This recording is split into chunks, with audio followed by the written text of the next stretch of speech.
மதுரையில் ஜல்லிக்கட்டு மாடுகளை கடத்தி சென்ற சரக்கு வாகனத்தை தடுத்து நிறுத்த முயன்ற காவல் அதிகாரி படுகாயம் அடைந்திருக்கிறார். விபத்தை ஏற்படுத்தி தப்பிச் சென்ற வடமாநில கொள்ளை கும்பல் சிக்குமா?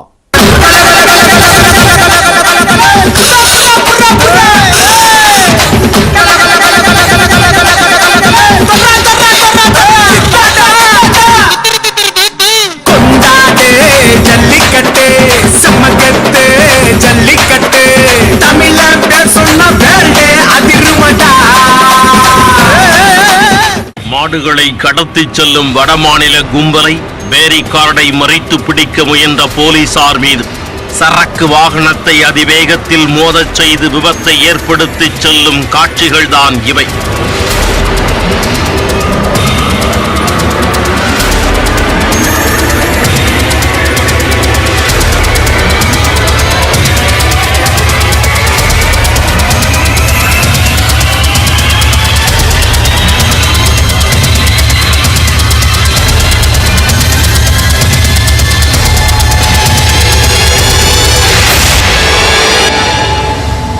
போலீசாரை கொன்றாலும் பரவாயில்லை என்ற துணிவுடன் காளைகள் கடத்தப்படுவது ஏன்? கடத்தல் கும்பல் சிக்குமா? மதுரையில் ஜல்லிக்கட்டு மாடுகளை கடத்தும் சம்பவங்கள் தொடர்ந்து அதிகரித்து வருகின்றன. புகார்கள் குவிந்த நிலையில் கடத்தலை தடுப்பதற்காக மாநகர் எல்லை பகுதிகளில் வாகன சோதனையை போலீசார் தீவிரப்படுத்தி உள்ளனர். புதன்கிழமை நள்ளிரவில் கூடல்புதூர் சோதனை சாவடியில் காவல் உதவி ஆய்வாளர் தவமணி பணியில் இருந்தார். அப்போது மாடுகளுடன் வேகமாக வந்த ஒரு சரக்கு வாகனத்தை தடுத்து நிறுத்துவதற்காக பேரிகார்டால் தடுப்பு ஏற்படுத்த முயன்றார் தவமணி. அதிவேகமாக வந்த சரக்கு வாகனம் போலீஸ் என்றும் பாராமல் பேரிகார்டில் வெறி பிடித்தது போன்று மோதிச் சென்றது.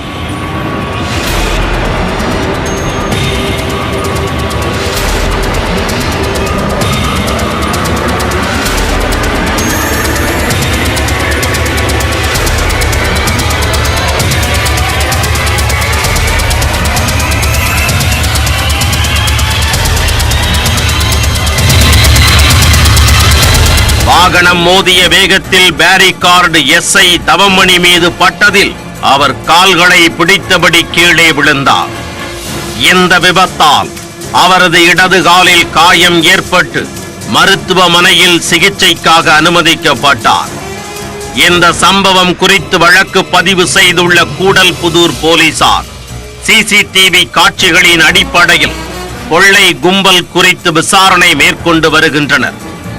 இதற்கிடையே சரக்கு வாகனம் குறித்து போலீசார் நடத்திய முதற்கட்ட விசாரணையில் எஸ்ஐ தவமணி மீது மோத முயற்சித்த அதே சரக்கு வாகனத்தில் கடந்த 10ஆம் தேதி SS காலனி பகுதியில் மாடுகள் கடத்தப்பட்டது சிசிடிவி காட்சிகள் மூலம் தெரிய வந்தது.